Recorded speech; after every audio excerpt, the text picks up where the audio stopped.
position that you've been taught is chest on chest, right, second word, right, Left. angle, 90-degree, right angle, and are we on our knees or off our knees? We have our legs together or we have them spread? Good. Two of those three are wrong. Ooh. Lean your back. I'm serious. All right. If I chest on chest, puts all my weight on his chest, so that's his shoulder blades are on the other side of that, right? So you want to have as much weight as you can on his chest. That's good. But if I move 6 inches to the left, it'll be better. So, what's better? Chest on chest or chest on face? Chest on face. You guys are learning. You're pretty good. I like that. Okay. Chest on face is far, far, far in excess better than chest on chest. You will get his attention. If you're up there laying on his face, he can't see, he can't hear, he can't breathe. Blood flow to his brain starts to slow down a little bit. When all those things come together, his shoulders go down. I have 700 pins in my career, in the Guinness Book of World Record for most pins. And out of those 700, 50% of them, I didn't pin. They pinned themselves. They put their own shoulders down. Why? Because I was creating legal discomfort. They were getting hurt. When I let go of them, pain went away. It's temporary. Legal discomfort. Once you let go of him, he's perfectly fine, but at the moment, you have his attention. When I had his chin, I had his attention. He's walking around, he's perfectly okay. Now, so, chest on face is better. Now, where do we, right angle, we pin it? Well, in a way, yes. In a way, no. I want to have 3 hours, since we have the clock here, 3 hours difference between my one leg and the other. If one leg is down here, I need the other one out here. 3 hours difference at a 45-degree angle. No, 90-degree angle. The rest of the morning and the afternoon, if you hear one thing come out of my mouth, it'll be 12 o'clock leg, 12 o'clock leg, get a 12 o'clock leg, 12 o'clock leg, get a 12 o'clock leg.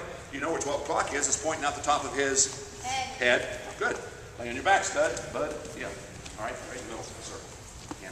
All right. Now, when you're pinning someone, you must, if he's good, if he's a good wrestler, you have to have a 12 o'clock leg. 9 o'clock, 12 o'clock. Half Nelson. 12 o'clock, 9 o'clock. You must have a 12 o'clock leg. And number one, get off your back when he's down here. What's the number one way he gets off his back? No. Try again. Roll through. No. And the 2 strikes.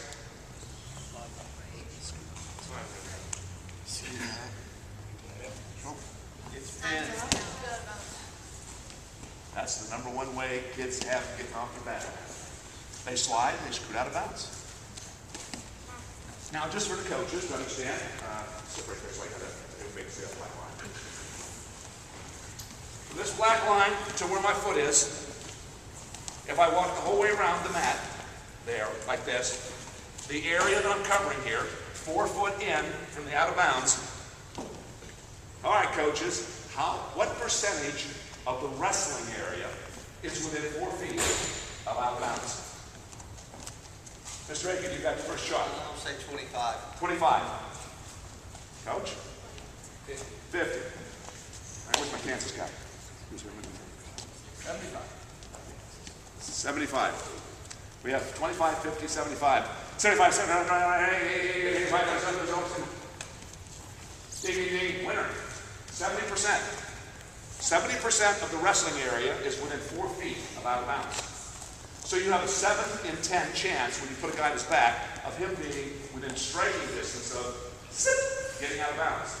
Because as a coach and your kid's on his back, what are you saying? Get out of bounds. Get out of bounds. Now I use the word location. I try to so as a coach, Johnny, location. You get your ass out of bounds right now, hurry. Is what it stands for. But I can't say those words during wrestling. Matt, because the referee knows what I'm telling him to do, so out of bounds, out of bounds. Location. Get out of bounds. You know, same with single leg here. Location. Oh, yeah. You don't start learning to go out of bounds. But when you have a guy on his back, your number one get off his back is to scoot out of bounds. When you have a 12 o'clock leg, there is no scooting. That stops it. Now, He has to fight to get off his back. We'll stop that too in a minute or two. Lay your back again. So, 12 o'clock leg does one thing. Well, it does three things, really. First thing, stops it, go its way down this.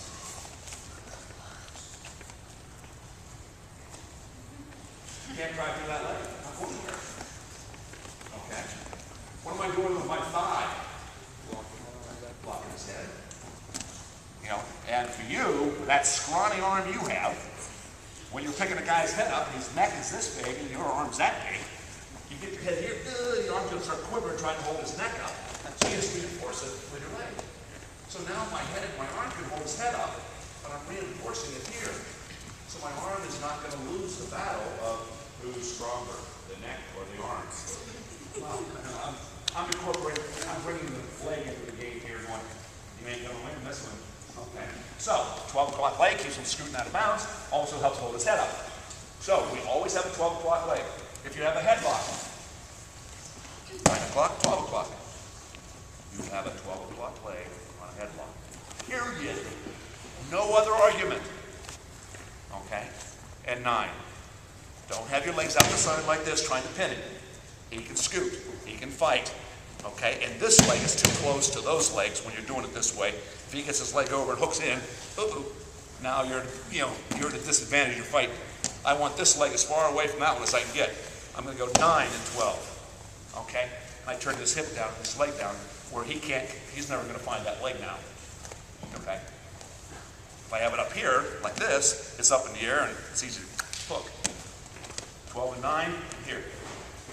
We can jump in the headlock. You guys ever get a headlock on somebody? You want to know I'm killing? Oh, yeah. Kill? Yeah.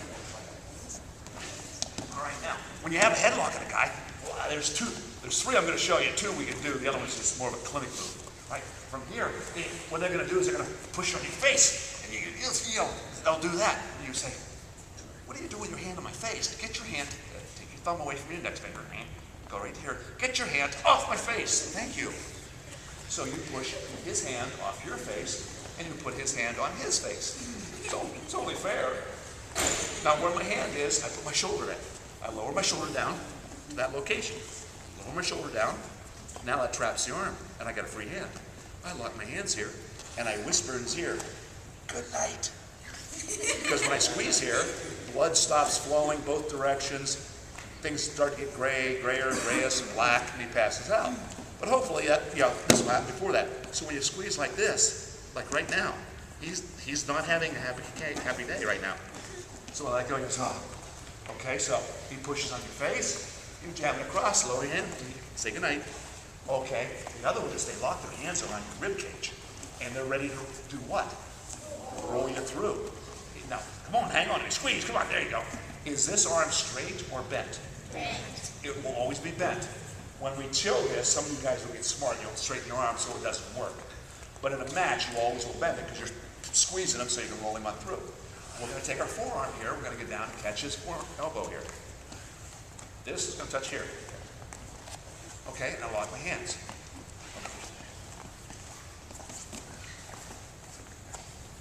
Put your finger right there. That's good. Now it's 12 o'clock, straight above his head. When I make his elbow touch that finger, so I just lift the elbow up, up, up, up, up. Now, are we having a good day down there? See the feet moving over here? That's because he's dying. That's an illegal move. Nobody knows it except him. The ref doesn't even know it's illegal. Oh, does that work on his shoulder? It's wonderful if you're on top. Okay, bear hug, hook, grab. Now we don't drive with our legs. If you're driving to get his elbow up, you're also driving to have him help you roll on through. You just stay here and just go. All you do is go. Under, lock, lift. Right now he's dying. He wants to get pinned. He wants to let go and stop talking. Okay? So, there are just 2 headlocks just finished up. They're kind of fun to do. So when you go home with your older sister in the living room tonight, the next week you grab her, have fun with her. Okay? Or dad. And you remind me, by the end of the day, I'll show you the illegal submission hold that you go home and you can double your allowance with dad. Because you get Dad in it, you go, Dad, I'm thinking about, maybe I should have my allowance doubled. He'll go, no. Then you put some pressure on, he'll start screaming, and he'll let you have anything you want. And we'll cover that. We'll cover that submission later this afternoon. Okay.